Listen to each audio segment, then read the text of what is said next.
So after 90 minutes of the flyover, it finished Llandudno Junction 1, Meliden 1. Junction got the first goal through Rob Gore, which came virtually out of nowhere in the 64th minute, whilst Thomas Wickerson got his equaliser literally about 9 minutes later as his effort crept in at the far post. And this is results from elsewhere. There's only 2 other matches taking place in the North Wales Coast East Football League Premier Division, which was a 1-3 win for Glanau away to Glan Conwy. Llandudno Amateurs won by 5-0 against Bro Cernu, whilst in the FAW Amateur Trophy second round, Kimbleway won 5-0 against Rutland Town, and Llansannon lost at the Llanzero 3-2 to Bow FC. Now is an interview with the coach, Dan Sleet. I think when you look at the whole game, it's 2 points dropped. We have to be very honest with ourselves. There, it's 2 points dropped. So they had a bare 11 today, which I think put a big seed in our head at the start of the game, thinking it was going to be easy. And I think what it done to us, it went the opposite. You know, we played against them where they were compact, they were organised, they really put a shift in for each other, they made it hard for us. So absolutely massive respect for them for getting a point with 11 men. But when we play that scenario, you know, when we've got the squad that we've got and the team that we had today against 11 men, we've got to be giving ourselves far more of a chance to win that game of football. First half, we weren't good enough. We were too flat, too lethargic. Second half, we changed our shape, allowed other players to get in the game, and I think that worked for us better. Second half, had chances, but again they dogged it out and got a draw. Do you think anything could have changed in this game just to make sure that we got that extra edge over Llandudno Junction? I think in hindsight now, knowing how the second half went, we would have changed our shape earlier. Absolutely, because changing our shape allowed more players to get into the game and be more effective in certain areas. So yeah, now you can look back on the game. It's one of them where, you know, should we have changed our shape earlier? But it's ifs, buts, and maybes. That's one thing we could take away from it. But the game went how the game went. You can watch the rest of the interview later by going to www.melidenfootballclub.co.uk, as well as our Instagram. You can check out our other socials on Facebook, X, formerly known as Twitter, YouTube and TikTok, as well as sending any questions you may have to melidenfootball@gmail.com.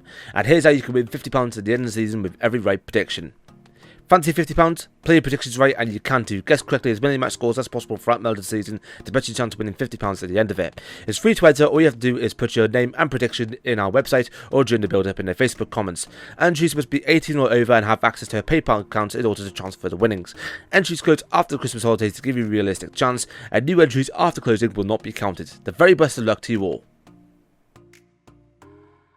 Now, welcome to the part of the After Talk which we call the question time, the question section of this programme, in which we get questions from a certain supporter or someone else going in, and of course our chairman, which is Fletcher this week. He sent me a couple of questions on WhatsApp, which is the draw a fair result?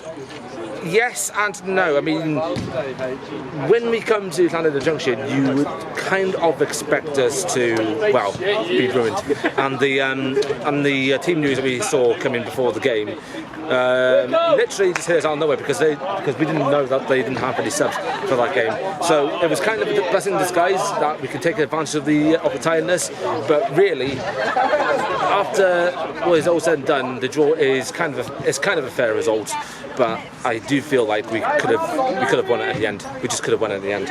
Right, second question: who were you most impressed with? I was impressed with Smurf.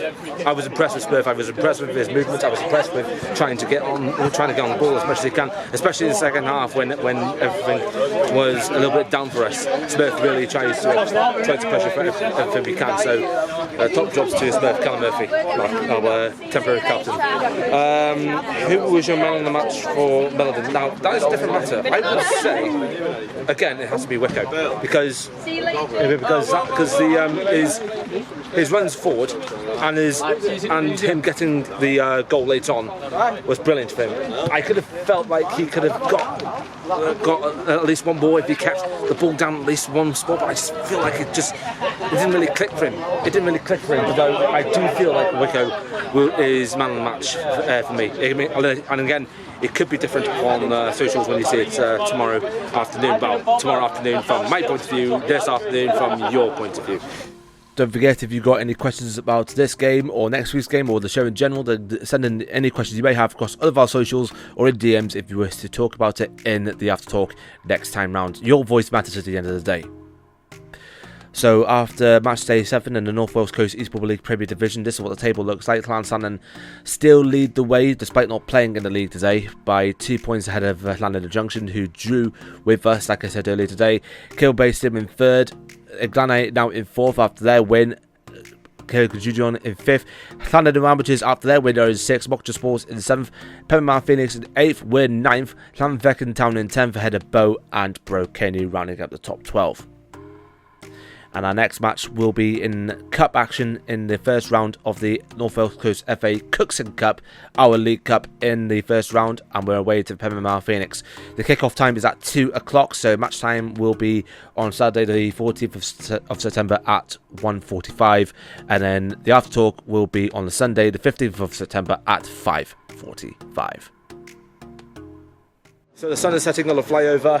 We've got 2 more games left in September as it stands. We've got the Cup game away to Pembrokeshire Phoenix, and then we've got the League game away the next weekend afterwards to Llandudno.